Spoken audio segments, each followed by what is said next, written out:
Vamos. Bueno, continuamos con la última parte de la clase de hoy. Ahora vamos hoy vimos cuestiones que son fundamentales para recordar para el examen. En primer lugar, vimos cómo se clasifican las unidades de cuidado intensivo. Después vimos cuáles son los criterios, ¿no? Que si está muy enfermo no tiene sentido, porque si es un paciente terminal no tiene sentido, y si está tan bien, no tiene sentido. Entonces, esos son los criterios de admisión. Y ahora estamos viendo los modelos de admisión. Entonces, no confundir entre lo que es un criterio y lo que es un modelo. ¿Sí? Hay veces que yo les pregunto cuáles son los criterios y ustedes me ponen los modelos, entonces les tengo que poner mal.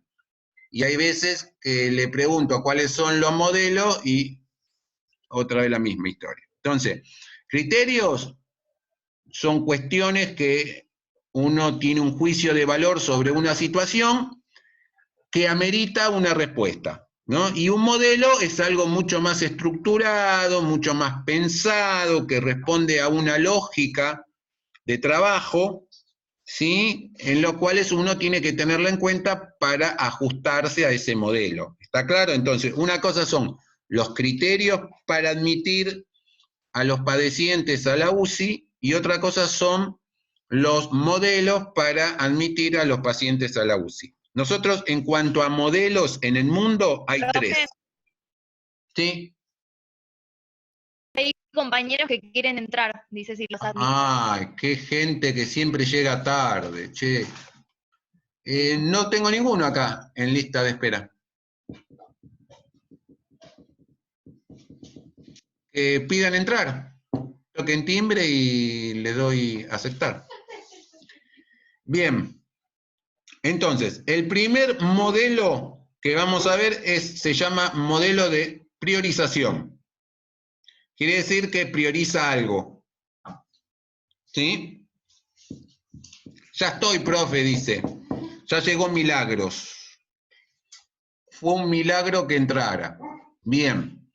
Entonces, el primer modelo que vamos a ver es un modelo de priorización. ¿En qué consiste? En que de acuerdo a determinadas características de la persona, va a tener prioridad para poder ingresar a la unidad de cuidado intensivo. ¿Está claro esto? Bien. Entonces, en este modelo, que es un modelo más europeo, ¿sí? Lo que se suele hacer es poner por categorías y habla hasta 4 categorías de prioridades. Quiere decir que tiene más prioridad el de prioridad 1 que el de prioridad 4. ¿Entienden esto? Sí. Hola.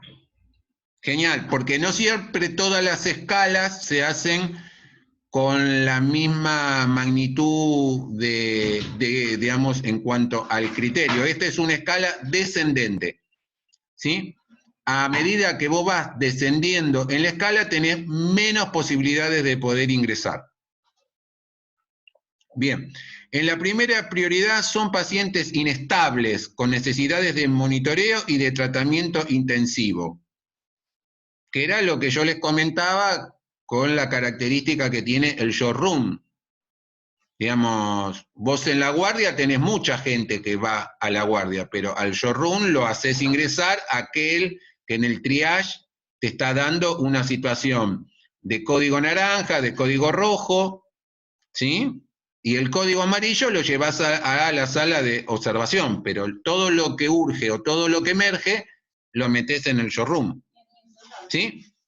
En segundo lugar, puede ser que no esté inestable, pero que requiera de un soporte, que requiera de un control más exhaustivo, de tener que colocarle algún tipo de catéter para medir algo, ¿sí? Esto es muy común en aquellos que han presentado alguna situación, entonces hay que mirarlo. Por ejemplo, alguien que convulsivó, ¿sí? Lo tengo que tener en observación, entonces son de segunda prioridad.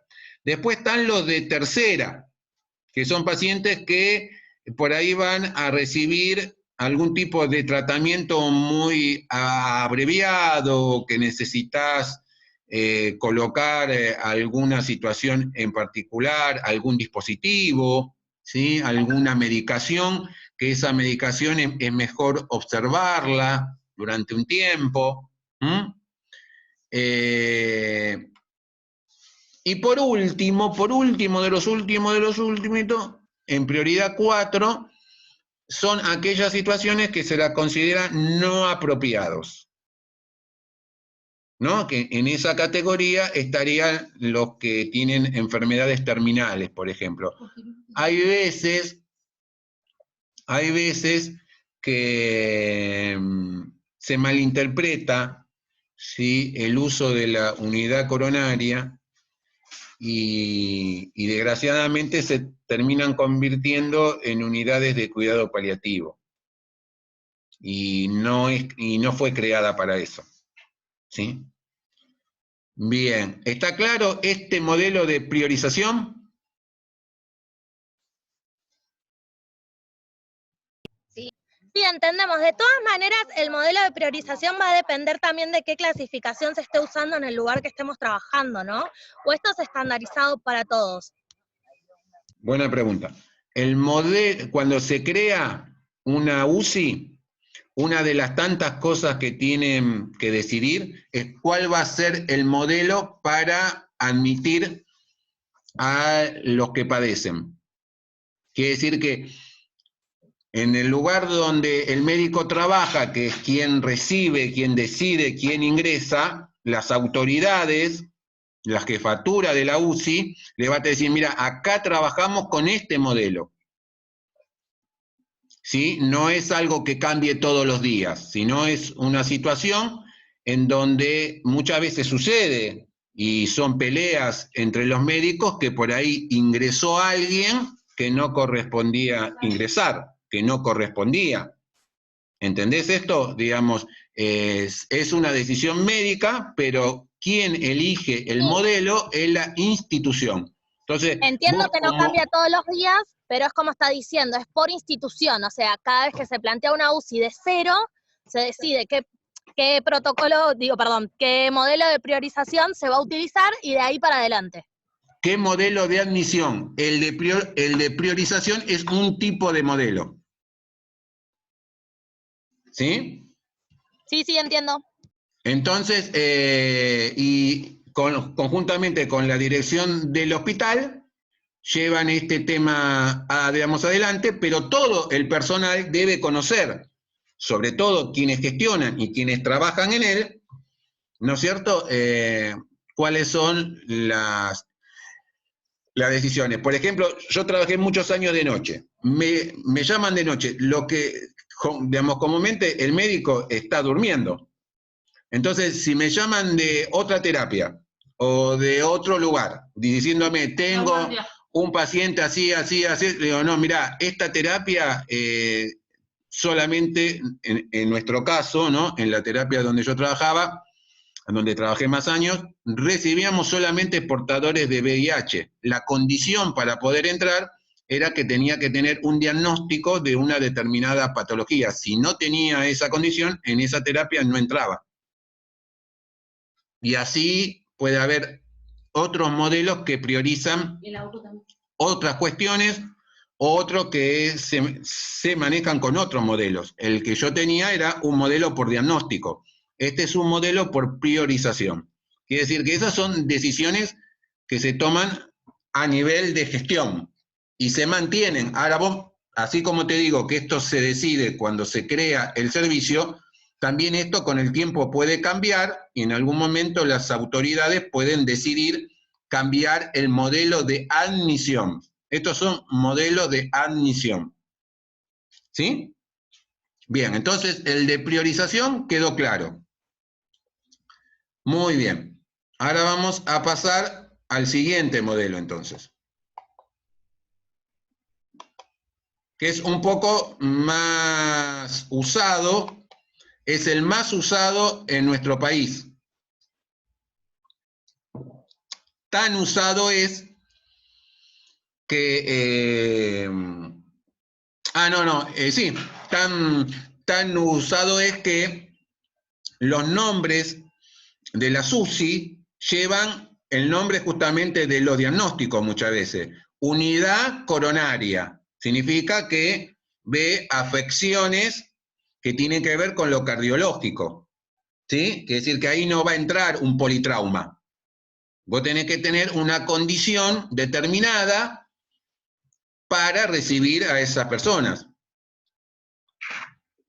Así puede pasar con una unidad de diagnóstico que trabaje sobre neurointensivismo. Bueno, va a recibir personas que hayan tenido un TEP, un ACV, ¿sí? Cuestiones que tengan que ver con neurointensivismo.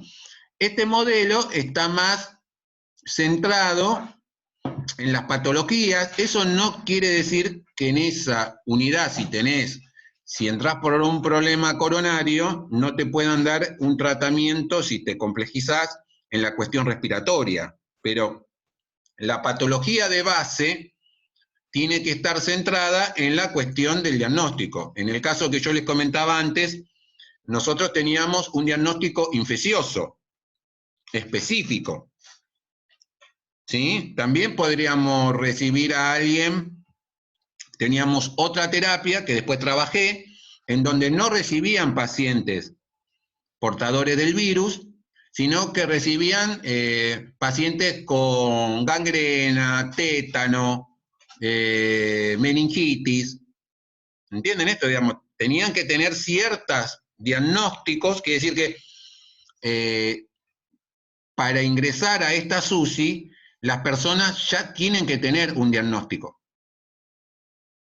¿Sí? Y muchas veces cuando le decís al médico que te pide la cama, le decís, mire que tiene que venir con la historia clínica, con estos estudios, con estos resultados, con la tomografía, con esto, con aquello, porque si se chequea que lo que vos estás derivando en esa persona no condice con el diagnóstico, no te lo toman, no te lo aceptan. ¿Está claro? Entonces, lógicamente que esas unidades, si vas a trabajar con personas que necesitan aislamiento respiratorio, y es muy probable que tu terapia tenga los elementos para tratar a una persona con aislamiento respiratorio, con presión negativa, con todos los barbijos, con todas las medidas de bioseguridad de categoría mínima 4, ¿sí? Como para poder brindar una protección adecuada al personal y a todos los que están ahí. Entonces, el modelo de diagnóstico es el modelo más usado en nuestro país, ¿sí? Hay diferentes tipos de UCIs que se especializan en diferentes diagnósticos. Ahora no me acuerdo, por ejemplo, la del Hospital Fiorito, la que tienen una terapia que es solamente para politrauma. Quiere decir que ahí solamente entran pacientes que han sufrido de un politrauma. Heridas, accidentes automovilísticos, heridas de bala, caídas, etcétera, etcétera, etcétera. ¿Mm? Bien. ¿Alguna duda con este modelo? No, es el más conocido. Es el más conocido, ¿no? Que ya en el nombre de la UCI ya te das cuenta de qué se trata. ¿Sí? Acá me dice Norma que, por ejemplo, hay instituciones como el FLENI, por ejemplo, que en neurología es lo más de lo más. O la Fundación Cardiológica, las UCI que tiene son lo más de lo más en cardio, y que después fue creciendo en renal, fue creciendo en otras, ¿no? En otros tipos de UCI, pero bueno, en algunas se hace fuerte específicamente, ¿sí? Fundación Pablo menciona. Después, no me acuerdo cuál era la que tenía, o cuál es la que tiene, no sé si vos te acordás, Norma, la de trasplante de médula en el país. Hay una nada más, porque siempre los trasplantes de médula se llevaban a Estados Unidos, a China, Israel, Alemania, pero no me acuerdo cuál es, que acá, no sé si era el Hospital Alemán, o quién tiene, porque lógicamente es como ¿cuántas terapias, cuántos hospitales hay que tengan unidades de quemado, UCI de quemado, intensivas? Muy pocas. Digamos, pediatría, Garrahan, de la que yo conozco, ¿no? Garrahan. De adulto, el Hospital del Quemado, el Fernández, pero ya de menor complejidad que el Quemado. El Quemado siempre. Y no recuerdo si en los últimos años alguno de los demás hospitales de la ciudad tiene. Y en lo que tiene que ver con la provincia de Buenos Aires, la ciudad de La Plata, después.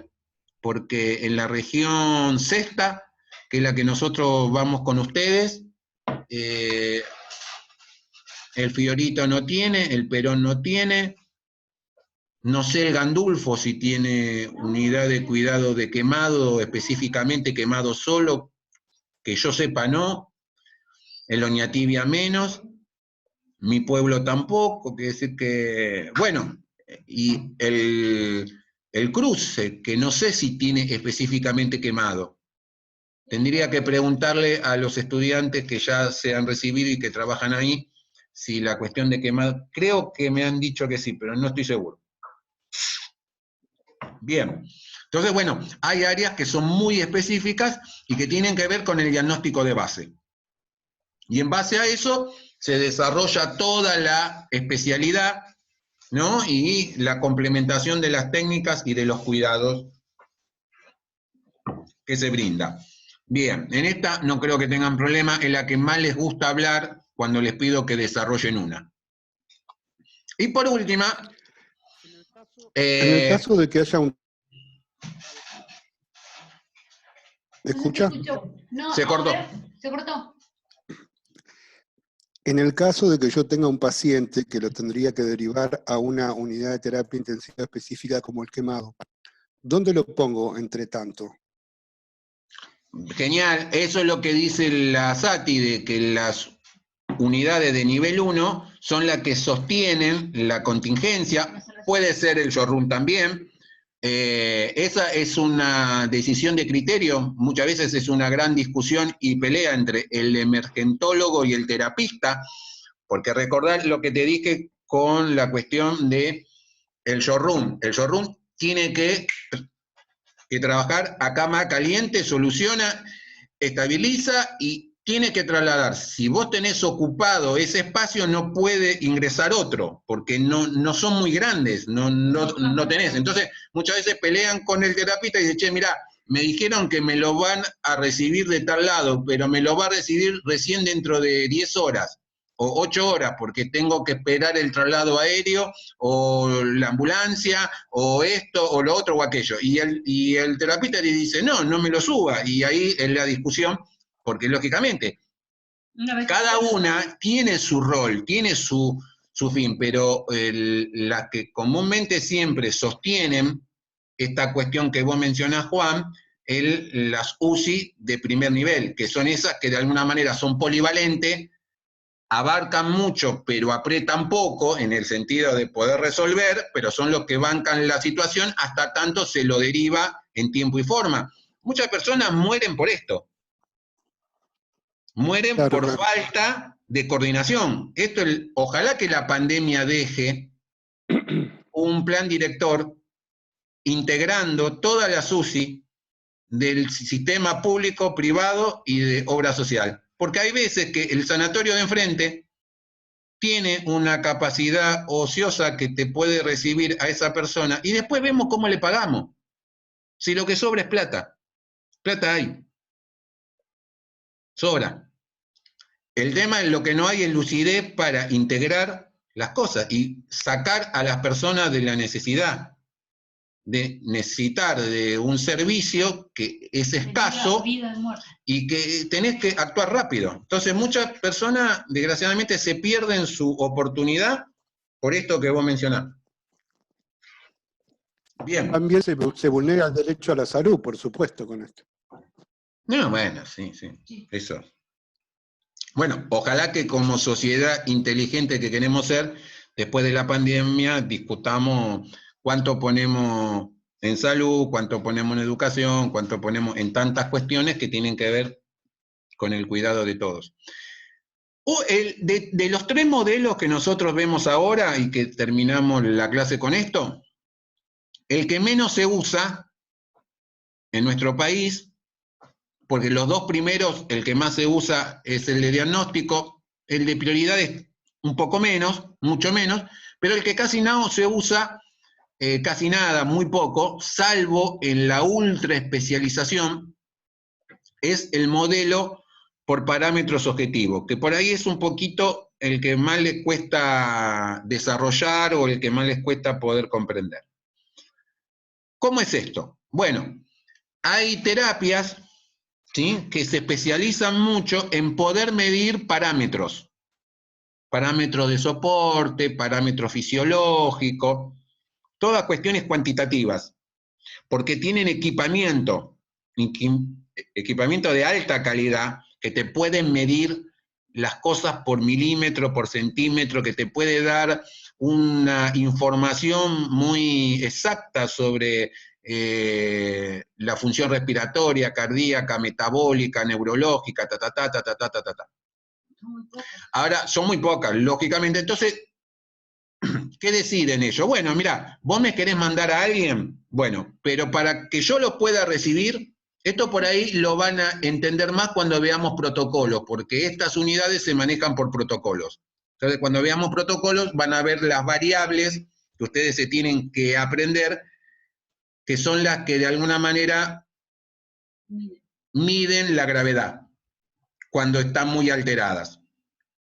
Entonces, ellos te dicen, bueno, mira, a mí, para poder recibirte en esta UCI, los parámetros que yo necesito que estén alterados son, por ejemplo, los parámetros sí o sí respiratorios, o sí del sistema inmunológico, porque trabajo sepsis, por ejemplo, que tenga que ver con cuestiones hemáticas, o que tengan que ver oncohematología, digamos. Son cuestiones que miden, entonces vos tenés que llevarlo con los estudios específicos y que encuadre dentro de esos casos clínicos que ellos pueden ver. Y en eso ellos le pueden dar sostén, tratamiento, porque tienen a los especialistas y a la tecnología preparada para eso, para su seguimiento y para su tratamiento. Muchas de ellas también se utilizan para experimentación. Entonces, los modelos por parámetros objetivos son modelos que se utilizan mucho en los países desarrollados, que investigan, que hacen desarrollo de diferentes tratamientos, de diferentes curas para enfermedades que algunas son raras, otras no, pero que necesitan de protocolos que vamos a ver el día viernes, que se ajusten a parámetros específicos. ¿Sí? En nuestro país, en este momento no me acuerdo alguna en particular que trabajen específicamente sobre parámetros objetivos, ¿sí? Pero en Estados Unidos es mucho más usado que la cuestión de diagnóstico, por ejemplo. ¿Puede ser que la del italiano trabaje así? El italiano tiene muchas unidades de cuidado intensivo. El italiano yo siempre lo recomiendo para las personas cardíacas, por ejemplo, pero ha crecido mucho en otras áreas también. Pero históricamente siempre fue el rival del Güemes y de la Fundación Favarola en esa cuestión, ¿no? Y si tenés un problema de quemado y tenés la posibilidad de ir al alemán, te lo recomiendo, anda al alemán. Y si tenés politrauma, te recomiendo el Fernández. Digamos. Hay terapias que por su experiencia, por su casuística, porque forma todo el recurso humano, entonces todos se formaron detrás de una línea en cuanto a esa formación de residencia que han tenido, lógicamente que tienen una larga trayectoria en ese sentido. Pero básicamente este modelo es un modelo que por ahí se ajusta más a la ultra especialización. Por ejemplo, las unidades de trasplante. Las unidades de trasplante entran por parámetros objetivos. ¿Por qué? Porque tienen que medir la función del riñón, específicamente cuánto filtra cada hora, cuál es, digamos, tiene un seguimiento en donde la tecnología se destaca, ¿no? En donde tienen que estar midiendo el rechazo del órgano. Entonces, bueno, son cuestiones muy, muy criteriosas en donde de alguna manera se puede combinar la necesidad de un trasplante con la necesidad de medir parámetros muy, muy objetivamente que permitan ir dando una mejor estandarización del cuidado. ¿Sí? Quiere decir que ¿cuántos modelos vimos?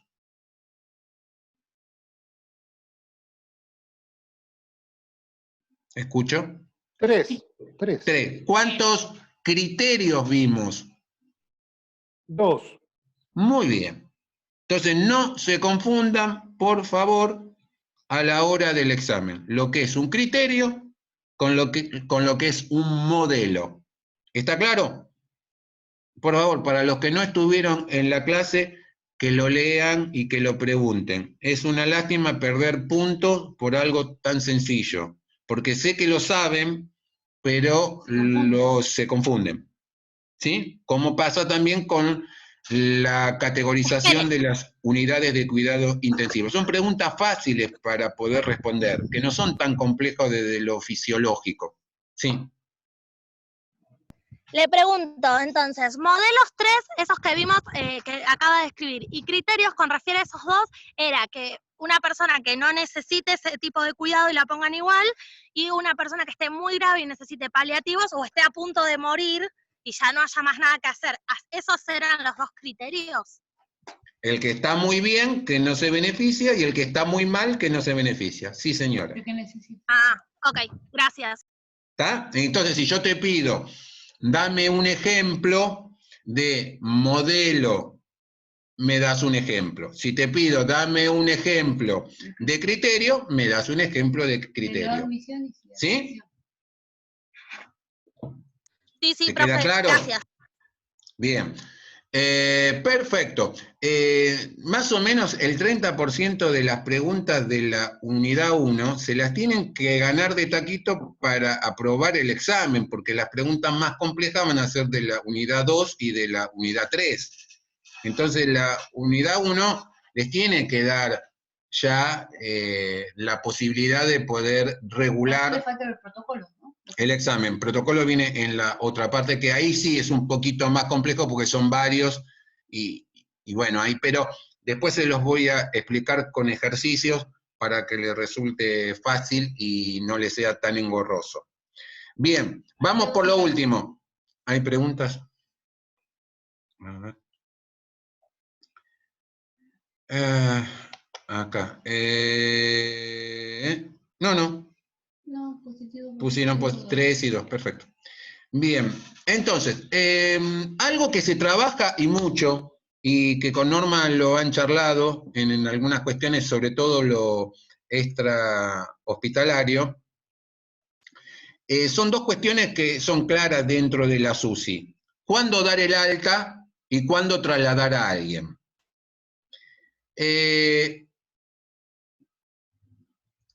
Trasladar puede ser trasladar dentro de la institución, pasar de un servicio a otro, como lo hemos visto, ¿sí? Pasar de terapia intensiva a intermedia o de intermedia a piso. O puede ser, como está diciendo Norma, pasar de la terapia a piso. Si se le cortó a Belén, bueno, vuelve a entrar Belén, no hay problema. Queda todo grabado. Si la cuestión amerita que porque el cuidado es progresivo, se necesita pasar a unidades de menor complejidad cada vez, ya sea del cuidado intensivo al intermedio y del intermedio al mínimo, genial. Si el hospital lo puede ofrecer, mejor, pero hay veces que la recuperación es tan buena que la persona puede continuar en el piso. También esto es importante, no sé si ustedes se han dado cuenta de las infraestructuras que tienen los hospitales. Hay hospitales más nuevos o aquellos que se han acondicionado, en los cuales en las unidades de cuidado mínimo cuentan con elementos que en caso de que se tenga que aumentar el nivel de cuidado, colocándole la tecnología, ese espacio puede ser mejor utilizado. Entonces, ahí hay otros que no, que desgraciadamente por el tipo de cama, por el tipo de espacio, por la falta de oxígeno, aire comprimido y un montón de cosas, desgraciadamente va a haber que volverlo a trasladar de vuelta porque no se le puede poner un equipamiento de mayor requerimiento. Entonces, los traslados se pueden, digamos, hacer dentro de la institución, como también se pueden hacer hacia otras instituciones. Y así como se pueden trasladar, uno los puede recibir. Entonces, hay protocolos para ambas cosas, digamos, cómo se hace el traslado. Por lo general, es importante que el traslado lo realicen con un protocolo donde se lo prepare para que pueda ser bien recibido, esto que yo les decía antes, que vayan con los estudios, que con su pertenencia, que vaya seguro, que el traslado, todo traslado tiene riesgo, pero nunca el riesgo tiene que ser mayor que el beneficio. Entonces muchas veces hay personas que por su inestabilidad no están con criterio de ser trasladadas. Entonces, bueno, hay situaciones que, salvo en un caso de una evacuación por catástrofe, incendio, lo que sea, bueno, ahí se traslada o se traslada. Pero si no, muchas veces el comité que se arma para la decisión del traslado evalúa todas estas cuestiones y pide el consentimiento también de la familia, explicándole, bueno, cuáles son los riesgos y las situaciones, y también cuál es la modalidad entre efectores, si es conveniente hacerlo aéreo, si es conveniente hacerlo terrestre, cómo y con qué grado de complejidad también, ¿no? Y qué tipo de ambulancia tiene que ser, y demás, y demás, y demás. Bien, el alta. Como les decía antes, el alta es una situación esperada dentro de la unidad de cuidado intensivo, es la situación que más nos gratifica, es lo que nos pone más contentos a los que hicimos terapia, porque nos gusta que las personas nos vengan después a saludar, que se vayan conforme. Sí, lo que dice Norma, salir, digamos, caminando de la terapia, yo no vi nunca a ninguno. Pero chicos sí, obviamente, y el pediátrico puede ser que sí. En el adulto, por lo general, digamos, como la cuestión de deambular está más limitada, y ha pasado muchos días que por ahí no lo ha podido hacer, pero sí se va lúcido, se va consciente, y ahí te das cuenta si lo que vos has hecho lo has hecho bien, y lógicamente que la cuestión del alta, en un momento de la recuperación de la persona, ahí enfermería trabaja para esa alta, contándole, bueno, qué cosas cambiaron de aquí en más y qué cambios debe hacer esa persona y qué continuidad debe haber. En un sistema integrado de salud estaría genial, como pasa en otros países, que los enfermeros de terapia estén en contacto con los enfermeros de atención domiciliaria, porque si esta persona se va de alta y después va a su casa, alguien tiene que, de alguna manera, un llamado telefónico o por telemetría o por telemedicina o como sea, es importante para evitar que no se descompense y no tenga que volver. Tenemos muchos reingresos por falta de comunicación y de continuidad del cuidado. Entonces, yo creo que todavía nosotros como país en eso nos falta mucho en el sistema de salud trabajar estas cuestiones, ya sea una alta segura y un traslado seguro. Todavía esto que están pasando, no sé si leyeron los diarios, que en menos de un mes chocaron 4 ambulancias del SAME con cuarentena. No circula nadie y chocan 4 ambulancias del SAME. ¿Qué está pasando? Tenés el 10% del tráfico que hay todos los días, no el 100%, el 10%, y chocan 4 ambulancias. Entonces, bueno, el traslado en nuestro país no es algo seguro todavía, y las altas muchas veces, por apuro, que puede pasar con el COVID, por eso se lo remarco, no tengamos que pagar un precio muy alto por altas prematuras, el alta tiene que llevar de una supervisión, de un control, de un seguimiento. Ojalá que la historia clínica informatizada nos sirva para que todos los niveles de atención puedan tener una buena georreferencia, ¿sí? Así que en ese sentido creo que es una deuda pendiente que ojalá que ustedes puedan participar y lo puedan resolver. Bien, entonces el alta necesita que esté estabilizado, recuperado, ¿sí? Y también que se pueda hacer lo que se llama la tercera evaluación, que es saber con qué grado de dificultad quedó y bueno, y cómo de alguna manera sigue esa situación para que poder lograr una inserción familiar y algún día laboral, y de esa manera que la persona vuelva a estar lo más parecido a como estaba antes de su internación. Genial. Para ir terminando. Algo que quiero que les quede, si yo les pregunto, dame ejemplos de a quién no tenés que ver en los cuidados críticos. Bueno, estos son los casos que no tienen que estar dentro de los cuidados críticos. ¿Sí? Esto no quita que, como siempre decimos, muchas veces en los cuidados críticos están esperando que venga el personal del INCUCAI. Después nosotros vamos a ver este tema de la donación de órganos, trasplantes y demás, está dentro de la unidad 5. Digamos, hay personas que hicieron todo un recorrido, quedan con muerte cerebral en la UCI, a la espera de que venga el equipo a ver si puede ser un donante o no puede ser donante. Eso es una cosa. Otra cosa es recibir a alguien con muerte cerebral. ¿Entienden esta cuestión? ¿Eso no pasó con Cerati?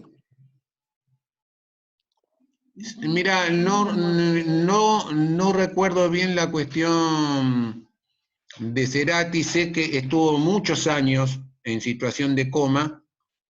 No sé si la familia después dio, por lo general, el donante es más que nada con el politrauma y el deceso. Si bien Cerati tuvo un derrame, pero no tuvo muerte cerebral, tenía actividad cerebral, pero no como corresponde para tener toda su funcionalidad en el sistema nervioso central. Por eso, por mucho tiempo claro. por mucho tiempo, era un derrame Masivo. importante, masivo, Sí. que no le llegó a fulminar porque, bueno, lo pudieron rescatar y lo pudieron estabilizar. Se bancó, imagínate, se bancó el traslado de allá, vino al FLENI, bajó al FLENI directamente, y del FLENI fue a lo que sería su tercer nivel de atención, que está en, ¿dónde está, Luján? Creo que sí. Luján centro, o Pilar. En Pilar, su centro de rehabilitación, que es nada más para ese tipo de pacientes. Estuvo muchos años ahí. Sí, lo que nunca pudo, que la madre quería, era llevarlo a su casa y hacer el soporte como es Schumacher, que le montaron una terapia en la casa. Con Gustavo no fue así, No. con Cerati no, pero es un buen ejemplo para cuando veamos el tema de ACB. Hay muchas cosas que interesantes para que después podamos retomarlo de ahí. Pero Schumacher que tuvo una... Schumacher daño fue por un politrauma. cervical, creo que sí. pero está lúcido. No se sabe casi nada de la situación ahora lo voy a averiguar. de él. Porque una cosa es que vos estés lúcido y no podamos que estés cuadripléjico. No, él no. Schumacher estuvo, lúcido nada. No, lucidez no tiene. Entonces está con la terapia de soporte. Claro, está con una terapia de soporte, lo que pasa que no desconocemos porque está recibiendo un tratamiento domiciliario y es poco lo que se sabe. Pero digamos, eso después cuando veamos la unidad 5 es un tema lindo para poder analizar. Bueno, también hay otra cosa que hay que respetar mucho y que en este tema de las unidades se está poniendo mucho énfasis. Ninguna persona que en su sano juicio decida no ingresar a UCI, nosotros los tenemos que poner. Esto creo que está claro, la jurisprudencia está a favor de las personas. Aquel que decide que no quiere entrar a una UCI, bueno, el mejor ejemplo de esto fue la ley, esta última de esta chiquita, ay, ¿cómo se me fue el nombre? ¿Vos te acordás, Norma? Brisa. No, la chiquita del Garrahan, ¿cómo se llama? Justina. Ella, exactamente, la Justina. Digamos, Justina, digamos, nadie, por el motivo que sea, si decide no entrar, sea pediátrico o sea adulto, no ingresa. Si no quiere contra su voluntad, no debe ingresar. La misma cuestión que se discute tanto es si la persona decide que no quiere ser reanimada, no es reanimada. ¿Está claro? Bueno, la situación de los estados vegetativos. Y por último, todos ustedes pasaron por el Borda, o por el Moyano, o por el Tovar. Un problema que nosotros tenemos es que como los hospitales de salud mental, los hospitales de agudo, ahora por ley están abriendo obligados servicios de salud mental en los hospitales de agudo. Pero históricamente, siempre ese problema es como que se lo sacaban de encima mandando a los hospitales especializados en salud mental. Ahora, un paciente psiquiátrico con una situación de un ataque psicomotriz, en una terapia no lo podés poner. La terapia convencionales no están preparados para sostener a una persona de ese tipo, porque no te queda terapia. Digamos, todo el equipamiento que vos ves es un equipamiento costoso y que te podés lastimar encima. Entonces, no todas las terapias están preparadas para esa cuestión. Entonces, la gran discusión es cómo recreamos los ámbitos como para hacerlos seguros. Entonces, los pacientes psiquiátricos que están con una excitación psicomotriz, primero hay que dormirlos, sedarlos, estabilizarlos, ¿sí? En la sala, en el showroom, en la parte que sea, y después se lo traslada, en el caso que sea necesario, porque se los deprimió respiratoriamente o la situación que se trasladó, si necesita de una cirugía, si necesita de alguna complementación, de algún cuidado específico, se lo llevará, si no, se lo resolverá en las unidades de cuidado de salud mental. ¿Está claro esto? Digamos, muchas veces lo que suele pasar en los hospitales es que se deprime tanto respiratoriamente que después no queda otra que tener que ventilarlo. ¿Sí? Pero el mal manejo de estas situaciones muchas veces llevan a que se sigan protocolos que muchas veces no se tienen en cuenta y después termina el paciente ventilado, ¿sí? Por una sobremedicación. Entonces, Esto no quiere decir que un paciente psiquiátrico no merece ser tratado en una unidad de cuidado intensivo. Sí, si es por un posquirúrgico, si es por una sepsis, si es por una ACV, si es por un infarto, obviamente que sí, pero no por una excitación psicomotriz, como algunos pretenden llevar a un paciente a una unidad de cuidado intensivo, porque no tenemos cómo contener esa situación. Las camas, los dispositivos que tenemos, la aparatología que hay alrededor, los demás personas que están internadas, no está preparado. ¿Sí? Quiere decir que hay cuestiones que son urgentes, emergen, que hay que darle una solución, pero no es la terapia el mejor lugar para resolver todo. Hay algunos lugares que son mejores que otros. ¿Entienden esto? Yo no sé si cuando fueron al Borda recibieron la charla sobre este tema.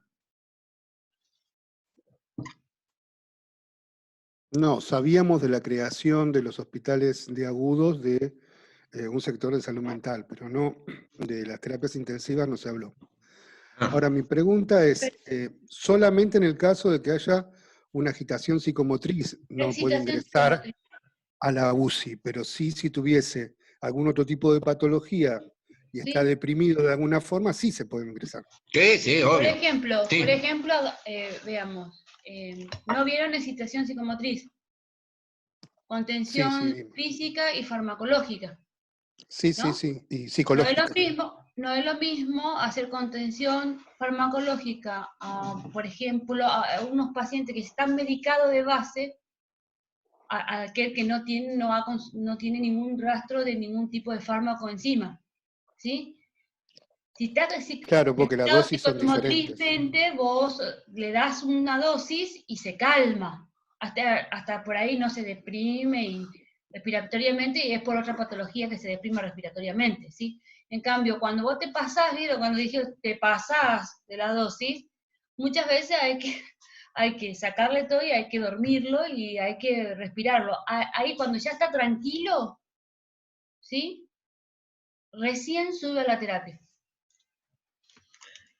Cuenta. Ahora, estamos hablando de la población con trastornos mentales. Sí. Que necesita de un cuidado diferenciado después cuando vamos recuperando el estado de conciencia y de todo lo demás, porque todo le puede resultar extraño, todo le puede resultar agresivo. Necesitamos también como terapista adaptarnos a esa situación y en eso hay un cierto grado de tolerancia bastante limitado. Ahora, una excitación psicomotriz la puede presentar cualquier persona que esté en los cuidados críticos. Yo les comentaba la otra vez con el COVID que los destetes que estaban teniendo con las personas por COVID, por la cantidad de drogas que están utilizando, o por algunas cuestiones de base que las personas tenían, que no eran personas con enfermedades psiquiátricas, tenían un mal despertar que despertaban con una excitación psicomotriz. Por eso, eso el enfermero de terapia tiene que estar atento a esa situación, porque esa situación se puede presentar en cualquier persona, ¿sí? Hay un síndrome, que es el que lo vamos a ver después, que es el síndrome de las unidades de cuidados intensivos, que se va instalando en una persona a medida que pasen los días. Y sobre todo en aquellas situaciones que la persona entra de forma inconsciente a la unidad de cuidado. Entonces, el escenario de una excitación psicomotriz lo podemos tener con cualquier paciente. Lo que yo me refiero acá, que no debe entrar, es un paciente psiquiátrico con excitación psicomotriz en la guardia, hay que resolverlo en la guardia o en la sala, no llevarlo a la terapia. ¿Sí? Porque me ha pasado de ver un escenario caótico por una admisión de una persona que no había que trasladarla. Y se rompió el monitor, salieron lastimadas las personas, sale lastimada también la persona que cuidamos. Digamos. Los enfermeros. No se beneficia a nadie. ¿Sí? ¿Alguna duda? Es decir, que de acá pueden sacar ejemplos en el caso de que se les pida para los criterios de admisión. Bien, no, fue un poco largo porque fue muy hablado, muy charlado, pero en sí el contenido es muy poquito, ¿sí? Pero mínimamente 3, 4 preguntas de lo que le fije van a estar, así que traten eso de hacerse un mapa conceptual, de tenerlas, cosa de que por lo menos un 33% del examen lo tengan garantizado y de esa manera alcanzamos el objetivo que es aprobar. ¿Puede ser que también se desate un brote después de un trauma? Sí, obviamente que sí, claro. Sí, sí, sí. Sobre todo los que tienen esa situación son los que sufren quemaduras, ¿no? El trauma de la quemadura de un gran quemado, sí, sí, sí. Los que sufren traumas, que han perdido un brazo, una pierna, sí, sí, sí, hay situaciones, sí, sí, que desgraciadamente hay que prepararlos. Ahí creo yo que esto lo comentaban los enfermeros españoles, que ellos no lo tienen tan aceitado como nosotros, que es el trabajo de los psicólogos dentro de las unidades de cuidado. ¿Sí? Creo yo que ese tema es un tema para desarrollar. Ahora también desde el ministerio se creó una red de contención psicológica profiláctica tanto para el personal como para los pacientes. Puede ser que también hay mucha patología psiquiátrica. Bueno, sí. Yo no sé cómo lo han visto ustedes cuando cursaron psicología y salud mental, pero lo que nosotros vemos mucho en los cuidados críticos, no sé si en sí patología psiquiátrica, sí lo que tiene que ver con el trastorno de conductas, lo que tiene que ver con las adicciones, muchas veces nos generan por los cuadros de abstinencia, ¿sí? Que muchas veces las personas sufren dentro de los cuidados críticos, esas situaciones. Antiguamente nos pasaba con las personas que tenían, por ejemplo, alcoholismo, ¿no? Pero bueno, hoy no, hay el abuso de ciertas sustancias, algunas más pesadas que otras, sí, nos juegan una situación en este sentido compleja, ¿no? Para poder abordar.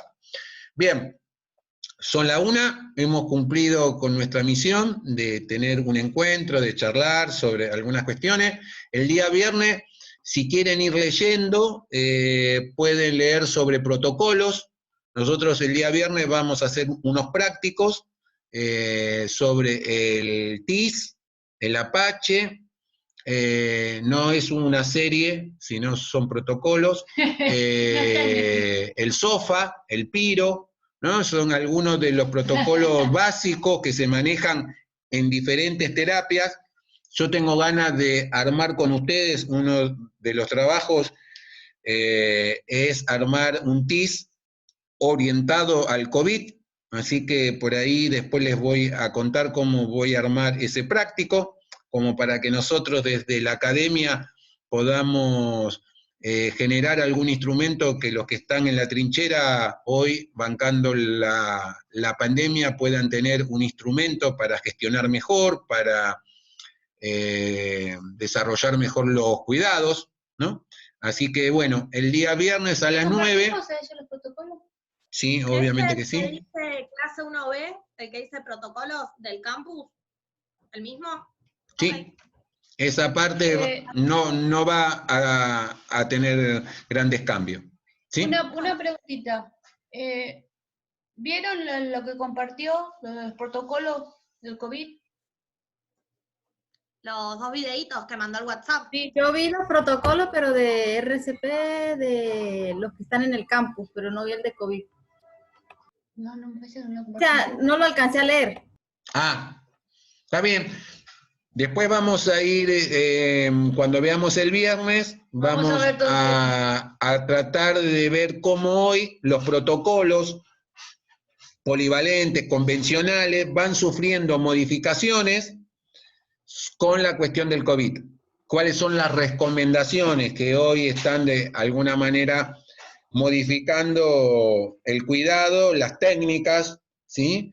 Y que hacen que hoy se estén capacitando todos, ¿sí? Nuevamente, eso viene muy bien, pero lógicamente que eso va a traer un cambio en la cultura del trabajo que se tenía, así como charlábamos con la cuestión de pronar y lo difícil que es pronar, bueno, cómo algunos protocolos van a ir cambiando en base a las evidencias que se encuentran y a las diferentes situaciones que van atravesando. Así que repasen esto y el día viernes nos encontramos con la parte B de la unidad 1.